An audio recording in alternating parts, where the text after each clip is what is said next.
So in Maria Lugones' paper, Playfulness, World Traveling, and Loving Perception, she begins her introduction.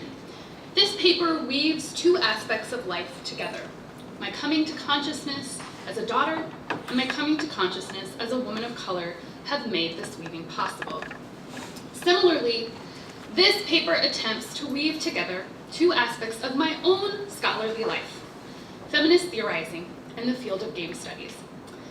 As I was putting this paper together, I wanted to throw everything in the kitchen sink into this paper, as I'm sure my fellow academics will understand. And then I started thinking about the fact that I really only have 15 minutes to give this talk. So I decided instead, rather than to try to cover everything in 15 minutes, I was going to really narrow my focus down. So what I'm going to be talking about today is one specific theoretical piece. And it's a specific theoretical piece that I feel like has contributed a lot to my thinking about games, game design, game studies, how I teach games in the classroom. This is Lugones' piece, Playfulness, World Traveling, and Loving Perception, which was written in 1987. And I read Lugones originally in a graduate feminist theory class. And I know I read it because I have some notes in the book, but it didn't really make much of an impression on me until I went back to the piece when I was teaching my own feminist theory class at Mount Holyoke College. By this point in time, I had become much more immersed in the world of games. I had designed my own games, I'd written some scholarly papers about games, and all of a sudden, Lugones' piece took on a completely different aspect for me, because she managed to crystallize and describe and conceptualize things that I had been thinking about in my own scholarly work, in my own game design work, in ways that I had not seen before. And so part of what this presentation aims to do is to introduce three of the main concepts that Lugones uses in this piece: the concept of world and world traveling, the concept of playfulness, and the concept of loving perception, and think about them in terms of game studies. How can we use these concepts when we're studying and talking about games, but also how might these concepts be useful as we're thinking about specifically designing games that are meant to put people in others' shoes or promote the kind of learning that's about changing your perception, understanding things differently, challenging the way that you understand the world, right? And these are all things that, to me, are really important aspects of games and game design.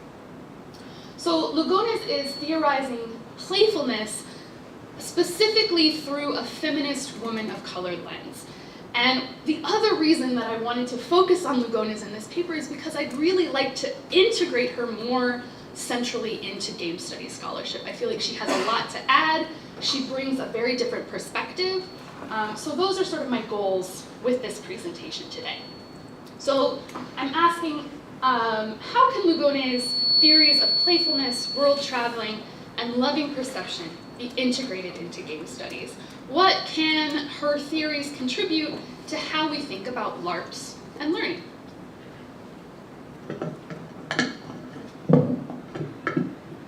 All right, so as I mentioned, I'm going to be focusing on three key concepts that Lugones touches on in this piece. The first is her definition of worlds and world traveling. Next is her definition of playfulness. And finally, her definition of loving perception, which for her is the goal of the world traveling and the playfulness.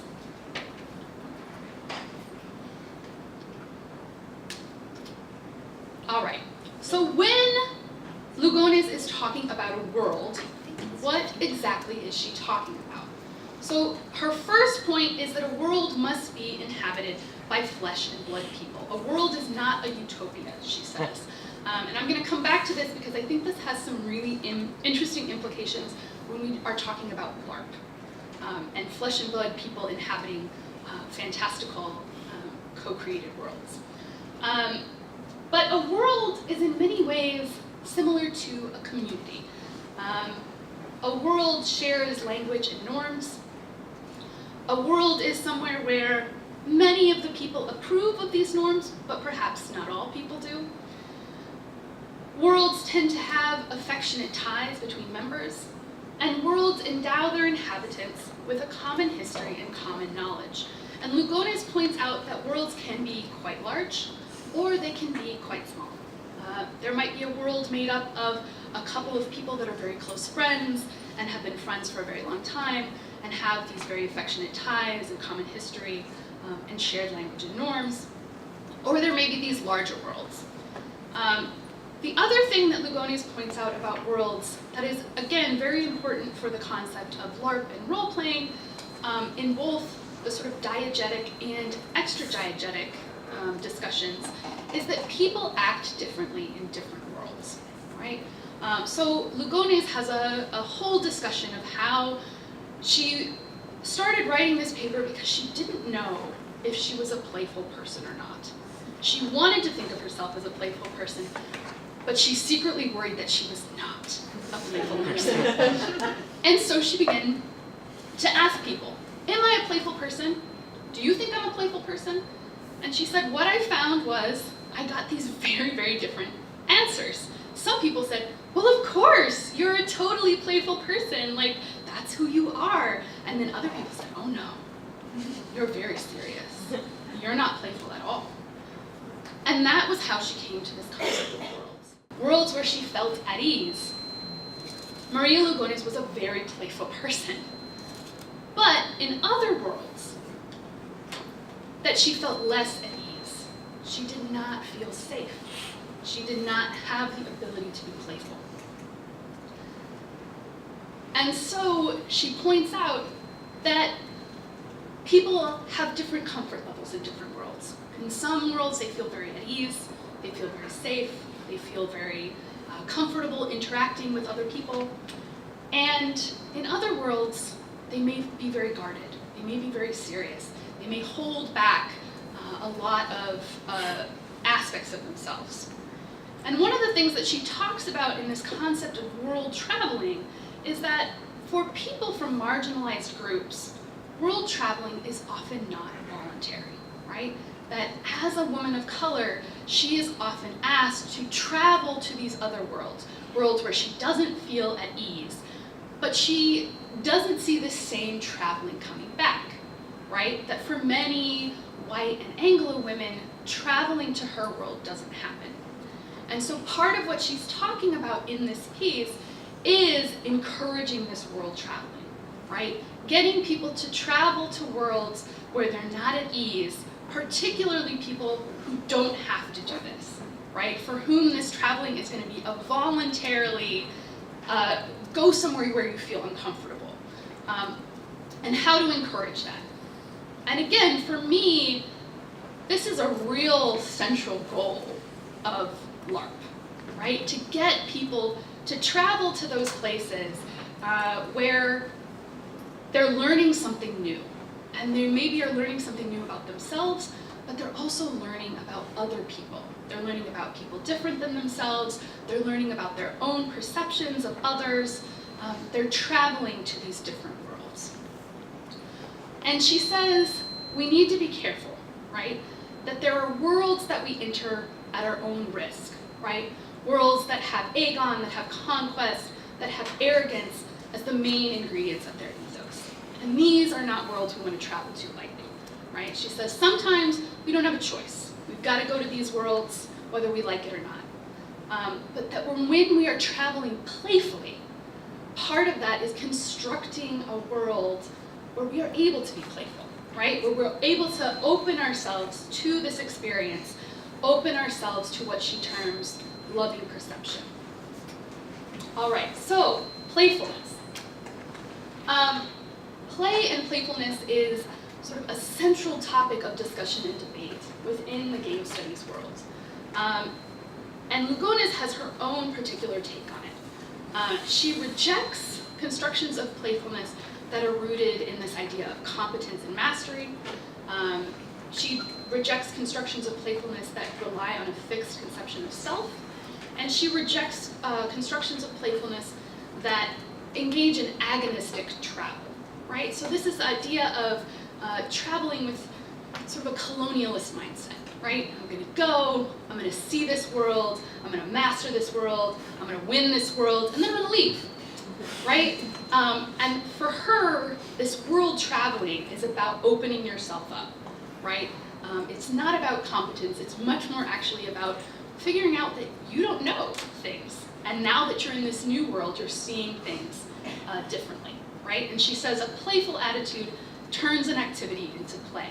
So this playful attitude, she says, is about openness to surprise, openness to self-construction, the idea that no rules are sacred, the idea that when you are in this playful mindset, you're there creatively and actively, that there is no passive play, that you're actively engaged in this creation and this traveling.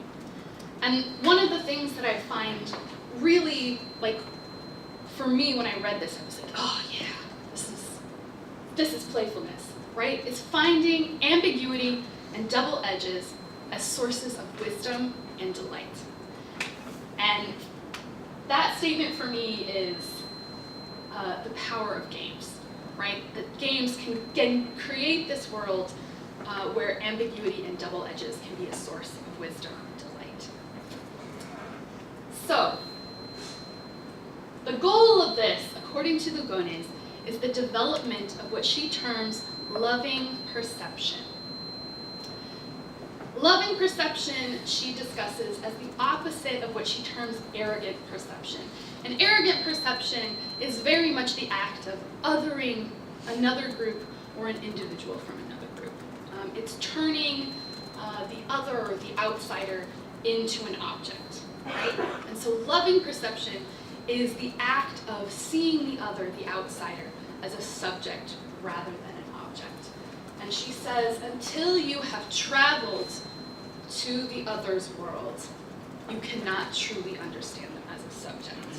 Which again, powerful stuff for Larp and doing this kind of perception changing stuff that I think a lot of us are interested in. So this playfulness and world traveling allows you to see that members of these other social groups have complex, subjective, and agentic lives that are denied in the world where they are not at home, right? And loving perception is about learning how we are perceived in other worlds, but also how these other people are perceived in other worlds, right? So again, this idea that having this kind of world traveling, having this playfulness and openness to surprise and reconstructing the self also helps us to challenge this othering and objectifying of other people. Okay, so quickly, I'm going to talk a little bit about potentials I see for this in terms of game studies and Larp studies. So I feel like Lugones' definition of playfulness is particularly useful for Larps. I remember reading Solon and Zimmerman, and they're like, role-playing games, they are not really games. And having this moment where I was like, but those are the only games I play. But I think that this, again, this idea of playfulness as being, it's not about rules, it's not about competence, it's not about mastery. There are goals, but they're not goals in the way that we generally tend to think about them when we're talking about games. And if we think about sort of the different definitions of play, this one falls much more in the sort of experiential, openness to learning that comes with the experience, right? Which I think, again, when we're thinking about LARPs, and particularly the kind of LARPs that are meant to challenge our perceptions and help us to sort of learn in ways that expand our thinking, it's a very useful definition. Another thing that I think is interesting is thinking about creating spaces where players can be playful, right? And her talking about this concept of worlds where she doesn't feel at ease, where she can't be playful, where you enter them at your own risk. I think that's another useful concept when we think about how do we create game spaces that allow all our participants to be playful, that really create the space for this world traveling, right? How do games allow for ambiguity and double edges? How can ambiguity and double edges be useful in educational and learning contexts? I think this ability to sort of sit with ambiguity, to understand double edges, can be very, very useful. And again, are something that I think Larp is particularly well situated to help us do for participants. How do games foster loving perception as opposed to arrogant perception? Are there design elements we can identify that lead to one over the other, and what might those be? And then this idea of worlds as having to be inhabited by flesh and blood people. And this idea of, does Larp count? If these flesh and blood people are characters, if they're fictional creations, does that count as a world, right? And what is the difference between the diegetic world that's created within the game and the extra diegetic world that's created as part of the game, right? And how can we use the concepts of worlds to discuss both of these, right? Are we creating a safe world in which the game is taking place? And then what kind of diegetic world are we creating with our narrative and game fiction, right? All right, so I'm going to leave you with those provocative questions, and hopefully you will have more questions for me or things that we'd like to build on. I would really love to see other people take this piece up and engage with it. You can find it in Hypatia. This is the piece that I've been talking about. It's also been anthologized in multiple other feminist anthologies. And if you are interested in contacting me after the conference, this is my contact information, and I would be happy to hear from you. So thank you all very much.